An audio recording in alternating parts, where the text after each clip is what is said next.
As we did a number of weeks ago, I want to thank City Council for standing with me this morning. We continue to make difficult decisions together, and so I'm grateful to have their support.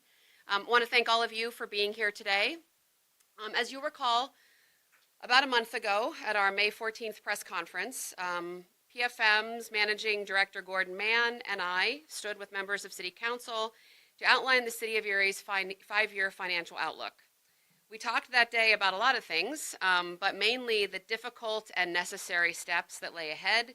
We also shared the reality of the city's $12 million budget deficit and PFM's clear guidance that our first priority must be addressing the $3 million increase in operating costs between our 25 and 26 budgets.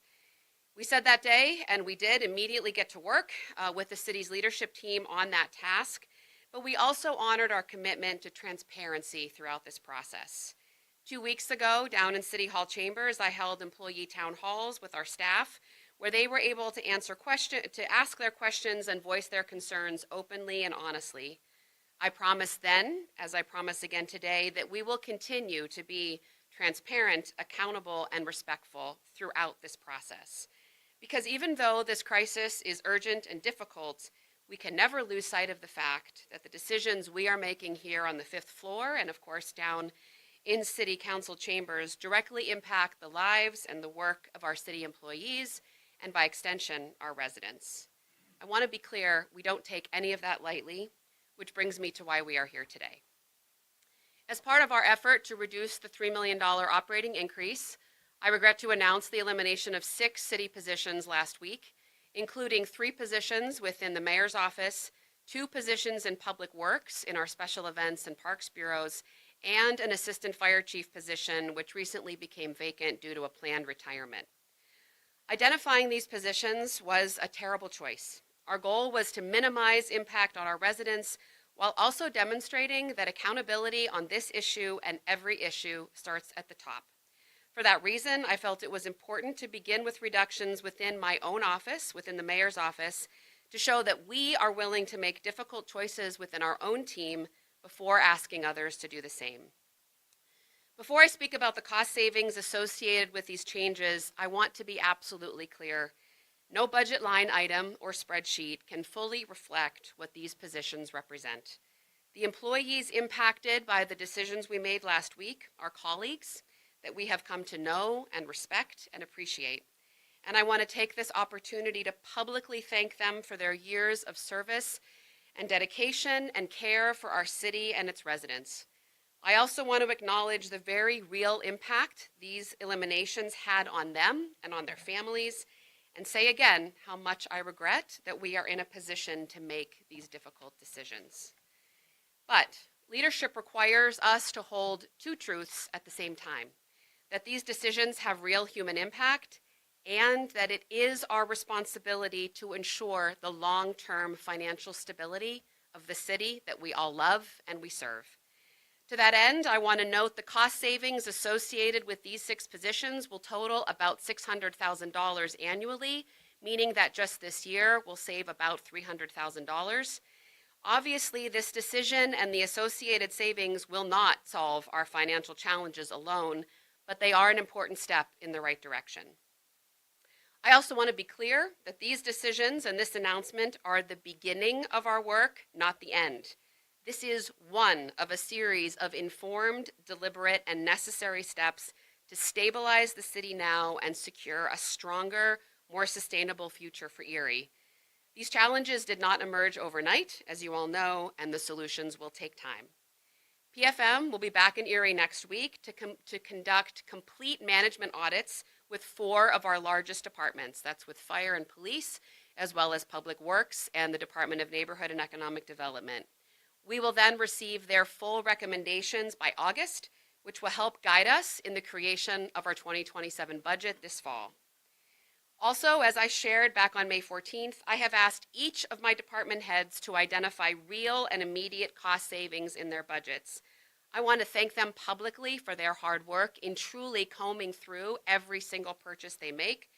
Thanks to their hard work to reduce unnecessary professional services, scale back supply overages, and the savings tied to the zoo's transition to Erie events, we have identified just over $500,000 in immediate savings for the balance of 2026.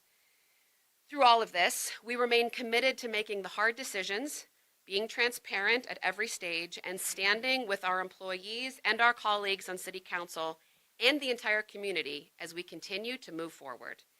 Let me be very clear. The city continues to operate. The essential services our residents rely on every day are continuing, and our core values of care, excellence, and trust remain central to everything we do. With that in mind, I also want to share one more important change starting today in how residents will connect with the city and receive assistance. This change is the result of the position eliminations we discussed, as well as a desire to improve the way we listen and respond to our residents. After taking a long, hard look at our processes, we found that many of the issues submitted through our Citizen Response Center were ultimately just being routed back to the departments responsible for the work. To improve service to our citizens, to reduce unnecessary delays, and strengthen our accountability, I am announcing today that city government is transitioning to a direct-to-department resident response model. Residents with concerns are encouraged to contact the appropriate department directly whenever possible, and if they're unsure who to call, they can contact our City Hall help desk using that same 814-870-1111 number previously associated with the Citizens Response Center. City Hall staff will help connect you to the right department and resource. If a resident is unable to resolve an issue or feels that their concern has not been adequately addressed, they should escalate the matter directly to me in the mayor's office. Our goal here is simple. We want to connect our residents directly with the departments and teams best equipped to solve their concerns while maintaining clear pathways for assistance and escalation when needed. Updated contact information, a new report a concern form, and additional guidance are now available on the city's website and social media channels so our residents can continue to find their way to assistance as they need them. Before I open it up for questions from the media, which I will take while we all stand here together, I want to say one more thing again. To our citizens and to our employees who were affected by today's announcement, I want to express how incredibly grateful we have been for your service and dedication to the city. And to our city employees that remain here with us, thank you for your continued professionalism, your commitment, and your compassion, and for the hard work that you continue to do every single day. Our focus is not on the past. It is on taking responsibility for what comes next. We will continue to do this work responsibly and together because ultimately we share the same goal of wanting to create the best, most resilient Erie for generations to come. Thank you all for being here today. Thanks again to City Council for standing with me. We will take questions from the media directly so that everybody can hear and understand. Thank you. I will ask you, just from the numbers, about $1.1 million in cuts. I know you were kind of anticipating going for $3 million in cuts. Any idea where? Jameson, let's remember, $3 million is the total number, okay? Yes. About $1 million in cuts that we're announcing today. We're working with the community to raise about $1 million to $1.3 million in revenue, right? So it's not all cuts in that $3 million, it's how we close the gap. A little more than $1 million in some eliminations and cuts today. Still working with our community and business leaders on bringing in about 1.3 in community contributions, particularly to help support our police. And then we've got about another $1 million that we're going to be looking to do over the next few months. Joel? Wondering if there is a metric that matches the city's budget with the city's population.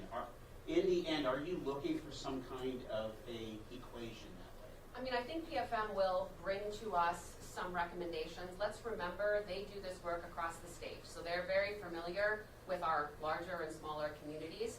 I would imagine they would bring us some recommendations if they felt we were out of line. But I will tell you right now, as we look to make sure we are working efficiently, I think that we are doing some of that work ourselves, and that's what some of these eliminations, I think, demonstrate. What were the 5 job titles of those in your office and the public works? Yes, so as I mentioned, one of our assistant fire chiefs, that's one of the 6. My executive assistant, the citizen response coordinator, and also the digital media specialist. Those were the 3 out of my office. Then we also had a laborer in the Parks Department. That was a position that was just added in December. And then we had a city services assistant that assists in special events. Those are 6 altogether. And then I know you said PFM is coming in next week. Do you have an about timeline of when maybe the next round of eliminations might be happening? I want to be very clear, we have not said there will be eliminations. We are saying that they are going to come in and do a management audit. There might be efficiencies that they see now, that they see there during that work. So we are not announcing or guaranteeing any additional eliminations until those meetings are complete and we have an opportunity to review. Thank you. Yep. Yep. You just explained how we're going to close the gap, so how do we hold it and contain it so that we're not brought back here another 5 or 6 years? So if you really look at the work that PFM did, you'll see that we have a $12 million gap, right? About $8 million of that is due to the pension issue that we've discussed at length.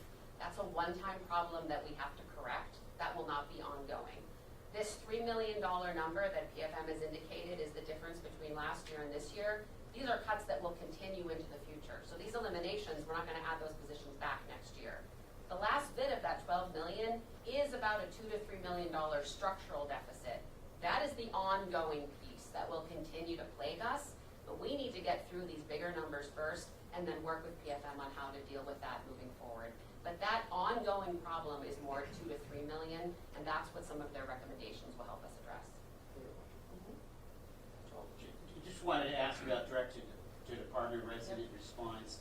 Do you anticipate any kind of loosening up, especially for permitting issues? It seems that City Hall is locked down, and you have contractors that are spending a lot of time just waiting for interfacing with the permitting process. So I want to be really clear. That's a workflow conversation, and we are separately working on that, really having nothing to do with budget concerns, but to do with efficiency in our departments. So we are working through our workflows to make sure that those processes are being done clearly, that we can move them to some sort of digital element, which would also help. You're asking me if we're going to open up City Hall. We're having conversations with City Council about that. You might remember from our last council meeting, council asked me to table a recommendation on a contract for City Hall security. So this is a larger conversation that we need to have with City Council because it doesn't just impact us, it impacts them as well. So we're looking at that. I'm not going to commit to it right now. More importantly, those workflows are things that we are absolutely working on right now. That's with permitting, it's with rentals, it's with all of those departments. Other questions? You kind of touched on it, Mayor, just a lot of tough decisions you have to make. How difficult has it been for you personally? I will tell you that bringing people into my office and letting them know personally that they were going to lose their job is one of the most difficult things I've had to do. I don't think any leader ever relishes that or hopes that they have to do it, but unfortunately, this is the position that we find ourselves. I'm grateful again for the support of City Council for understanding what we're doing, and I will tell you that the employees, I think, also understood, but it doesn't make it any easier for them, and that's who I was most concerned about in that moment. It's terrible.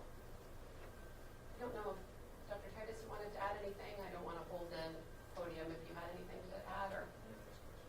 Okay. Okay, any other questions for me or for council? Okay, we really want to thank you all for being here today. We'll continue to keep you updated as these steps continue.